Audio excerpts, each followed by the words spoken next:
मंत्र है, असली लक्ष्य, असली अनुसंधान है वो यही कि हम लोग इंसान के अंदर के देवता को जगाएं। और देवता को बनाने के लिए क्या करने की आवश्यकता है? सिर्फ छाती को चौड़ा करने की आवश्यकता, और कुछ नहीं। एक ही जगह पर व्यक्ति ताला लगा करके बैठा है, उस जगह की चाबी को खोल दिया तो व्यक्ति के अंदर का देवता जाग जाता। संत तुकाराम थे, छोटी सी झोपड़ी में रहते थे। उनकी परीक्षा लेने के लिए भगवान शिव आए, भगवान विष्णु आए, दरवाजा खटखटाया, दरवाजा खोल दीजिए, बाहर बहुत बारिश हो रही है, अंदर आ जाए। तुकाराम ने कहा आ जाइए साहब, पर हमारी झोपड़ी छोटी है, इसमें एक व्यक्ति लेट सकता है, दो बैठ सकते हैं, आपको बैठने में तकलीफ तो नहीं होगी? उन्होंने कहा नहीं होगी। आ गए, भगवान विष्णु ने अपने पैर मोड़ लिए, तुकाराम ने पैर मोड़ लिए, बैठ गए। 2-3 घंटे हुए, भगवान शिव ने आके दरवाजा खटखटाया, अंदर आ जाए, बाहर बहुत बारिश हो रही है।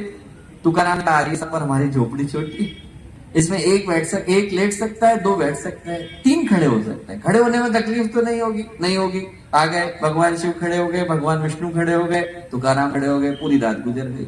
रात को गुजरने के बाद सुबह सुबह भगवान शिव ने, भगवान विष्णु ने अपना असली स्वरूप प्रकट किया। तुकाराम से बोले, तुकाराम तुम्हारी परीक्षा लेने के लिए आए थे हम लोग, और हमारी परीक्षा में तुम सफल हुए। हमारी दृष्टि में भगवान शिव, भगवान विष्णु क्या बोले? हमारी दृष्टि में तुम देवता हो। तुकाराम बोले, साहब मैं कैसा देवता हूँ, मेरी तो झोपड़ी बहुत छोटी है। भगवान बोले, झोपड़ी छोटी होगी तुकाराम, पर तुम्हारा दिल बहुत बड़ा है। जिसका दिल बड़ा होता है वो देवता होता है। जो हमारा यज्ञ है वो यही सिखाता है कि एक ही चीज को बड़ा करने की आवश्यकता है। हमारा शरीर बड़ा नहीं हो, हमारा पद बड़ा नहीं हो, हमारी प्रतिष्ठा बड़ी नहीं हो, हमारा पैसा बड़ा नहीं, दिल बड़ा हो गया तो आप देवता हो जाते हैं। दिल छोटा रह गया तो सब मिलने के बाद भी व्यक्ति छोटा ही रह जाता है। पूरी दुनिया की आप उसको सारी की सारी ताकत दे दीजिए, सारा पैसा दे दीजिए, आदमी को यही लगता है मैं तो कुछ मिला ही नहीं। और जिसका दिल बड़ा हो गया वो छोटे में भी संतोष को प्राप्त करता है। भगवान के पास एक बार देवर्षि नारद गए शिकायत लेके, बोले आपने क्या किया ऐसा? देवता असुर दोनों आपके बच्चे हैं, आपने बड़ा भेदभाव किया, एक को स्वर्ग में बिठा दिया, एक को नरक में बिठा दिया, ऐसा क्यों किया? भगवान ने कहा कि कोई देवता और असुर अपने उससे नहीं बनता है, पद से, किस परिवार में पैदा हुआ इससे नहीं बनता है, इससे बनता है कि उसकी सोच क्या है। उन्होंने कहा ऐसा कैसे? बोले एक काम करो, सबको खाने पर बुलाओ, आज शाम को सबको खाने पर बुलाओ। सबसे पहले असुर आ गए, आकर के बैठ गए। भगवान ने सबके आगे थाली लगा दी, खाना परोस दिया गया। सबसे अच्छा खाना जो सृष्टि का सबसे बेहतर भोजन हो सकता है वो बना दिया गया, लगा दिया गया। भगवान ने कहा खाना सबको मिलेगा, पर एक शर्त है। क्या शर्त है? कोहनी को मोड़े बगैर खाना खाना है। अब सारे के सारे असुर खाने के लिए बैठे, सारा खाना फैल गया। कोहनी को मोड़े बगैर कैसे खाएंगे? सारा का सारा खाना फैल गया। जब उठे तो बड़ा दुखी होकर के उठे, बोले अरे भगवान ने बुलाया भी और भूखा भेज रहे, क्यों बुलाया?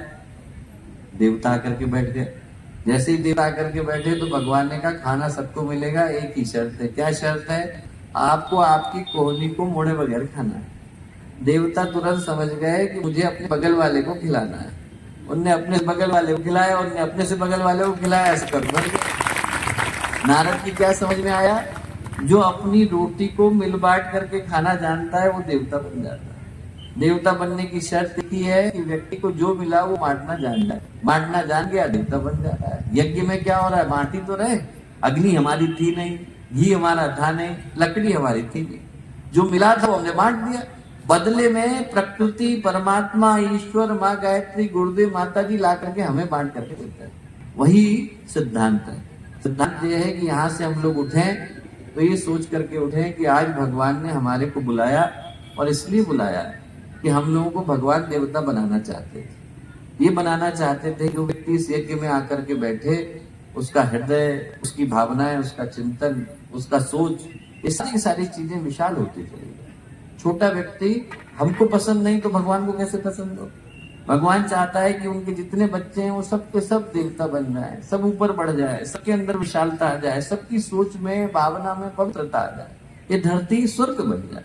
और स्वर्ग बनाने के लिए जरूरी क्या है? व्यक्ति देवता बन जाए। देवता बनाने के लिए जरूरी क्या है? जहां पर ताला लग गया है उसको व्यक्ति खोल दे।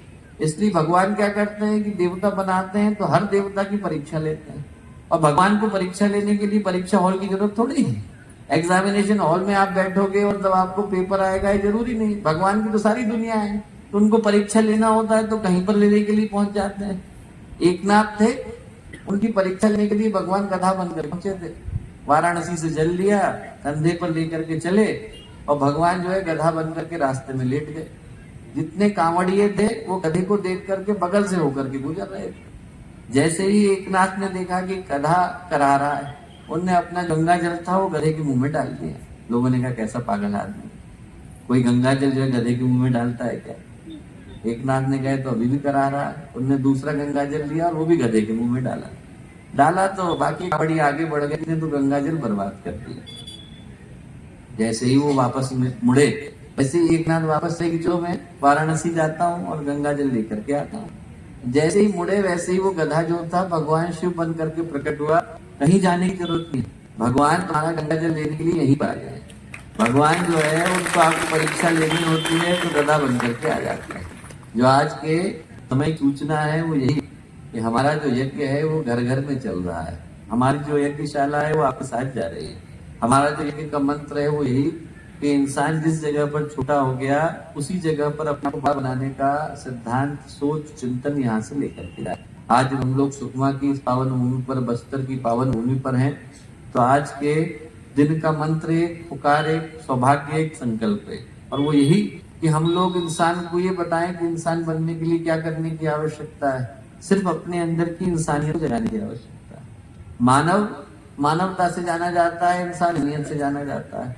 यदि व्यक्ति उसी भूल के बैठ गया तो जो भी मिलेगा उसको व्यक्ति पशु की तरह से यूज करेगा, पशु की तरह से इस्तेमाल करेगा, पशु की तरह से दिए।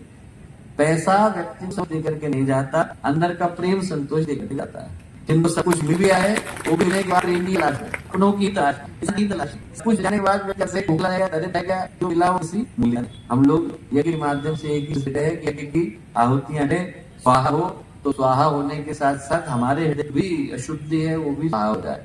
तुम शरण्यम तुम वरण्यम। स्वाहा उसका अर्थ देखिए कि हर की जितनी चीजें हमने शुभ समर्पित करी, हमने प्रार्थना करते हैं कि हमारे जीवन में शुभ की मंगल कल्याण की शुरुआत, आपके प्रति जीवन में शुभ मंगल कल्याण की शुरुआत। तो ऐसी प्रार्थना देव शक्तियों से पूजन के अवसर पर हम लोग करते हैं। आज के शुभ दिन आपसे प्रत्येक व्यक्ति जो अनेक स्थानों से आकर के सम्मिलित हो रहे हैं, बस्तर अकेले से ही नहीं बल्कि उड़ीसा से और विभिन्न स्थानों से आए गायत्री पर्व के सभी साधक याजकगण जो आज इस पवित्र अनुष्ठान का हिस्सा बन रहे हैं, उन सबको मैं हृदय से नमन करता हूँ। सभी को इस भाव के साथ मंगल मनाने दे रहा हूँ कि आपका यज्ञ नासक हो, आपके देव पहुंचे और देव शक्तियों के पास प्रकाश लेकर लौटे जो आप सत्य को देव बना दिया है। आप इसके अंदर की देव जगती हुई जाए, ऐसी शुभकामनाएं, शुभकामनाएं, मंगल बनाए।